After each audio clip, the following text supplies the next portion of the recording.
this time tomorrow night, we will be in Iowa for a very special town hall with Donald J. Trump. To get your tickets, go to Hannity.com. They're free. Tonight, we are right here in New York City with the only people that are normal in New York. We have a live audience show. Now, my monologue is coming up in just a bit. We begin tonight, though, with this Fox News alert. As we speak in the U.S. House of Representatives, they are now poised to vote on the McCarthy-Biden budget compromise bill. But is it expected to pass? Here are the very latest from Capitol Hill. All things Hitchhiker's Guide to Washington, D.C. and the Swamp. Chad Pergram is with us. Chad, what's going on? We expect this to pass, don't we? Yeah, Sean, good evening. In fact, we think that they're going to start this vote here in the next 2 to 3 minutes. They started this debate at 7:17 Eastern time, and we think the actual roll call vote is going to come any minute here, so it's pending. We do expect a bipartisan coalition of Democrats and GOP members to vote yes. House Speaker Kevin McCarthy made the closing argument. He said, "Don't let the perfect be the enemy of the good." I could say, I'm going to vote no because there's something not in the bill. If I took that philosophy, I would never vote yes. I simply read the bills in front of me and decide, is this good for the country? I would say that answer is easily yes. Taxpayers will save an additional $2.1 trillion, and for the first time in more than a decade, Congress will spend less next year than this year. Once the bill clears the House tonight, it heads across the rotunda to the Senate. It's a race to finish the bill before the June 5th deadline. That's when the nation runs out of cash. How long of the weekend do you think is reasonable to give people their say before this has to get done over the weekend or Friday? I can tell you what I hope happens is that those who have amendments, if given votes, will yield back time so that we can finish this Thursday or Friday and soothe the country and soothe the markets. But GOP Senators Mike Lee and Rand Paul want the Senate to consider other debt ceiling plans first. They likely score a vote on their efforts in the closing hours. And Sean, I'm just looking at the House floor here. I believe that they are just about to start this roll call vote. In fact, they just have. Already there are 55 votes on the House floor. They just started this. Now, again, each roll call vote in the House is allotted for 15 minutes here.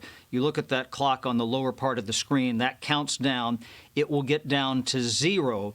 However, again, as I say, it's like soccer. They keep the time on the field, and so they will allow people to continue to come in. Watch for Democrats. A lot of them might hold their votes back to see how many votes Republicans post on the scoreboard first.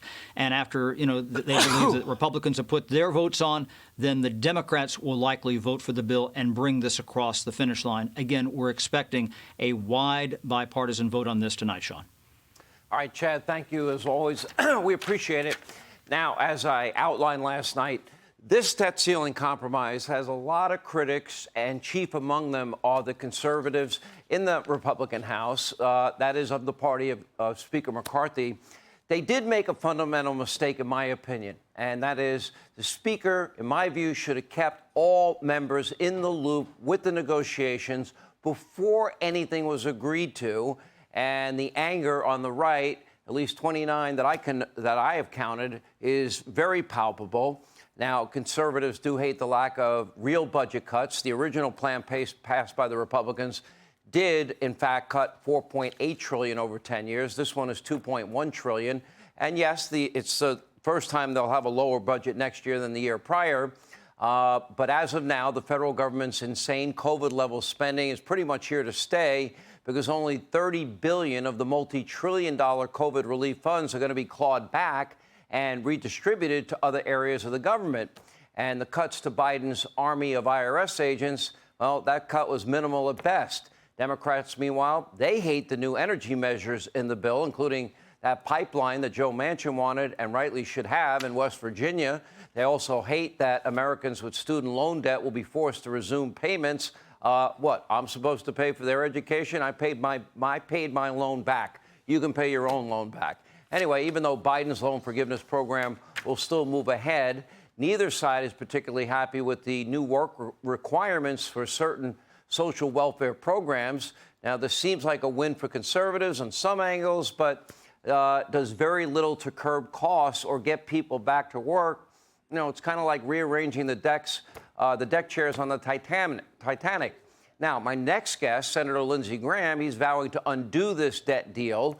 He is calling it, quote, a disaster for national defense. According to Graham, the bill will usher in the lowest level of defense spending relative to GDP in modern American history.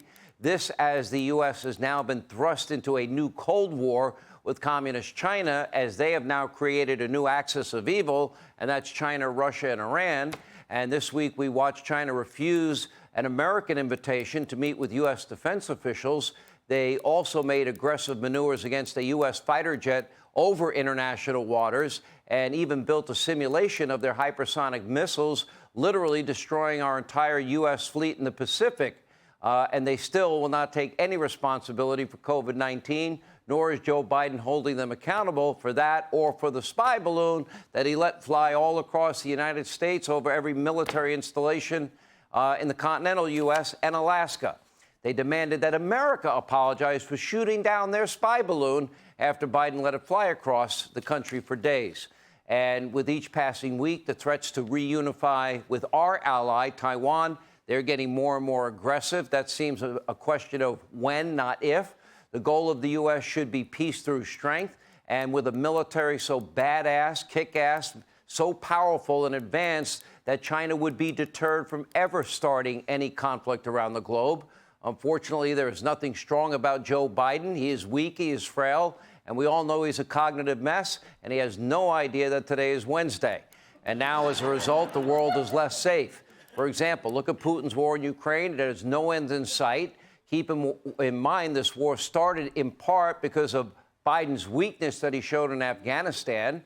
Recently, Russia issued an arrest warrant for South Carolina Senator Lindsey Graham after he praised America's massive financial contribution to Ukraine. Graham called it, quote, the best money we've ever spent. Now, fortunately for Graham, I doubt he had any plans to vacation in Moscow like his Senate colleague Bernie Sanders. Hey, Sean Hannity here. Hey, click here to subscribe to Fox News YouTube page and catch our hottest interviews and most compelling analysis. You will not get it anywhere else.